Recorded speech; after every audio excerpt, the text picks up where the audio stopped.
Oh god, oh god. Literally, it's just gonna be a video of me just trying to look cool the whole time, pretty much. Bit of a different video today. We are gonna be doing some saber training. I have been a Star Wars fan for like 15 years. I've never properly wielded a saber. Only recently did I get my hands on one that actually is a saber. Technical terms here. I'm gonna try a few different moves. We shall see how we go. But you gotta be along the ride for this. We got the fit check. Sweatpants, right? Because like you got to be comfortable when you're doing this, right? You got to like, be flexible, I guess, have some movement to you. But it is currently negative 4,700 degrees in Australia right now. So, but I'm anticipating, and I'm gonna get hot, so I'm not wearing a jumper right now. But we're gonna get into some saber training. The thing is, it's not until you record outside until you realize how much sound. There's a dog. There's like, there's under a flight path. There's so much going on. God, if the neighbors look outside right now, they're gonna be so confused. Well, let me tell you about the saber, actually. And some of you will know the saber. It's a toy maul saber made in, I think, 2012, 2010, something. But we modded it live on a stream. We kind of weathered it up. Obviously, it's like, this is pretty much as far as I can go in terms of saber abilities, I would say. I can twirl it backwards and forwards, and turn it off at the same time. So we're gonna start there. Wait, for these kinds of videos, can you guys hear those birds? Crazy. Carly King, lightsaber tutorial. Carly, where's your? Oh, here we go. Easy lightsaber tutorial. Okay. Wow. Should it just be a video where I do a Carly tutorial? No, it's fine. Love you, Carly, but I'll show you how it's done. I think the key thing, this is probably backwards, but I feel like I should start with the Obiani. All I know it's you go behind at some point and you go in front at one point. To be honest, I've tried to do this. Oh, actually, is that it? A bit wonky. I feel like I'm too far out. I can just barely see myself on the screen of the camera, so I'm kind of using that. Is that it? Because I know it goes in front. Anyway, as I'm getting used to doing this, let me tell you some Star Wars information. While I get used to doing it. I can't tell if I'm doing it right. It's in front. Hang on, let me watch a clip of it. Oh, they're so good. You just wait, guys. You're in... Okay. So it goes in front, like curls in front. Oh god! Don't hit your leg. Oh jeez! Oh, that is. I was going slow too. Okay, so crikey on a stick. Okay, folding in front. I'm assuming, and then it's behind, and it's a twirl behind, I believe. And don't hit your leg. So it's forward, around to behind, and I think, yeah, because there you do a spin back, I believe, and then it's here you come back across. But it's all about, like, my hand's doing something, I could be actually doing this completely wrong. But it's the way I come forward again feels weird to me. Does that feel weird to you? Does it look weird? I mean, I'll find out in editing this video. It'll look super weird, I'm sure. Oh. It doesn't look exactly like it, but you know what? It's getting there. Anyway, I did actually promise you some Star Wars information as we do this, so let me just do this for like 10 minutes and tell you about my life. The first Star Wars movie I ever saw was Phantom Menace. A lot of people chronologically say you should watch A New Hope first, which, I don't know, it kind of depends on the person. It depends... That was wrong. It depends on the person, but if someone's like, oh, I want to watch Star Wars, where do I start? I kind of ask them like a few questions, being like, okay, what kind of genre do you usually like? What kind of movies do you like? And then from that, I can decide whether that person would prefer Phantom Menace first or A New Hope. But I don't know, let me know in the comments if you're like, oh, you got to watch New Hope first, or if you're one of those people, or Phantom. Start with is there anyone going out there being like, oh, start with The Force Awakens? I wonder if that's the thing. I mean, that'd be interesting, actually, to watch it all for the first time chronologically backwards. That's weird. But it'd be kind of cool. It would be like an unraveling story of history. It's cool. I'm worried I'm actually completely doing this wrong. But Phantom Menace is, it's a pretty meaty movie to start off with. And it's kind of dense, like it's kind of heavy, information heavy. And I can say that because my favourite Star Wars movie is Phantom Menace, so I'm allowed to say that. Also, to be fair, like the maul saber, it's not like it's not like the crazy easiest saber to like like grip, you know what I mean? I see those saber companies that like they're super smooth and they're meant for like spinning sabers essentially, yeah. This is definitely not a spinning saber, half because it's a plastic toy. Our prequels at heart. It's kind of crazy because the prequels are kind of pretty much the same age as me. Phantom Menace came out like 2 months before I was born. Then I was 2, and then, you know, Attack of the Clones came out. 4 when Revenge of the Sith came out. I didn't see it in theatres. My family didn't take me. How horrible.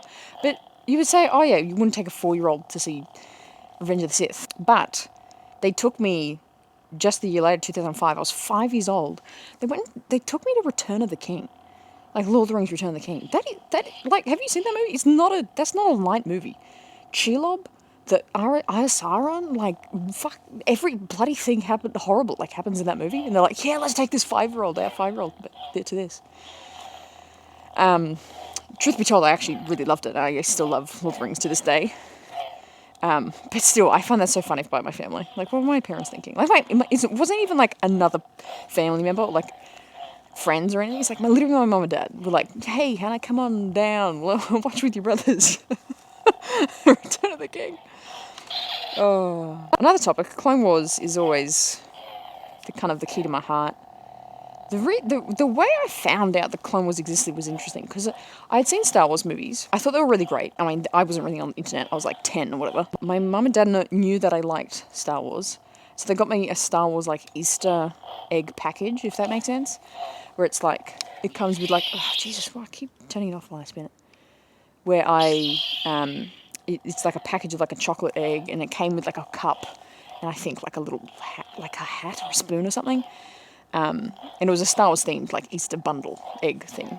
I don't know how to explain that better. And it was all the Clone Wars characters. And I was like, know that's Anakin and I know that's Obi-Wan, but who are these aliens with them? And why are they in cartoon style? Why are they not in real life? It was on this Easter egg, like, cup. I was like, who are these characters? Who are these people? And that's when I discovered the Clone Wars existed as a show, and there's all these stories of Star Wars things. So I only got into Clone Wars when I was like, maybe 12 or 13, showing here in Australia, like a Cartoon Network thing. Oh, hey. Oh, is it? That might not, that feels cool, but it might not look that cool. What if I went, oh my god, okay, bear with me. So what if I did like a Obi Annie? Oh no, that looked so dorky, I bet. So if I try and do an Obi Annie, like some sort of spin around. I don't know. That looks cooler in my head. I'm not going to attempt that again. That looked stupid. But anyway, got into Clone Wars. And I watched that while it was airing. Changed my life, really. Like, not to be dramatic, but also to be dramatic at the same time. Clone Wars changed my life, 100%. Are you kidding? Ahsoka Tano as a character. I've said this before, and I apologize if I sound like a broken record. But, because I was the same age as Ahsoka when I was watching the show. Pretty much, like, you know, she was like 14, and I was like 14, 15, like, you know, and then Siege of Mandalore, I was older than her in Siege of Mandalore. She was 17, I was 19. But Ahsoka really changed my life, because the stories they told with her of perseverance and resilience and strength is just unbelievably powerful. And as a young girl, kind of just, you know, discovering her own identity, that was super important to me. I mean, I kind of say this in a very endearing way, that like she's my Luke, because I know a lot of people think of Luke that way, like this kind of resilience and hope and you know, I was going to say success, but kind of perseverance. I think Luke is that kind of character. And a lot of people adore him for that fact, and as do I. I think he's fantastic in that way. I think Luke Skywalker is fantastic. Wow, groundbreaking information I'm sharing here. Hot take, never before said. I think Luke Skywalker is fantastic. Oh God, why am I in the industry of talking Star Wars when my succinct take of Luke Skywalker is that he's fantastic. But I found Ahsoka's relatability, especially as a young girl, was just so reverent to me. Like, I just found her so incredibly captivating. And I wanted to be her, you know what I mean? Like, a lot of people wanted to be Luke when they grew up. I want to be Ahsoka Tano when they grow up. In saying that, I was trying to do some regress. Oh, I can do that fast. Oh, look at that. Oh, that feels so much better. Oh, God, I keep turning it off. Because I tried to do that one, so this is, what do you call this? I need to, actually, that part 2 of this video will be me learning the names of all the things to do. So that way, I can't do it that fast. But reverse grip, I feel like I can do it much faster. Hang on. Do I need to stand like... I feel like there's like a pit stance or something. Like I can't... they're not straight on. You know what I mean? Like I feel like it's like boxing or something. You can't just be like... Yeah! Like I feel like you got to be like... You know, ready for it. Let's see if I know the starting moves of Star Wars characters off my head. The only one I can immediately think of is, oh, actually, how does he do it? Oh, don't bonk yourself, though, if you're doing the Obi-Wan. Does he do it like that? Is it like a round? Or is it from behind? Or it might be that. Okay, it might be that one. Yeah, that's cool. What's Anakin's one? I cannot for the life of me think of Anakin's one. Oh, that's sick, because I forgot this is...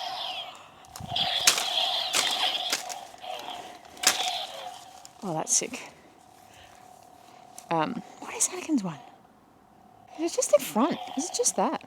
I think no, that's like a Luke Skywalker. That's like a Luke Skywalker run. The two hands in front.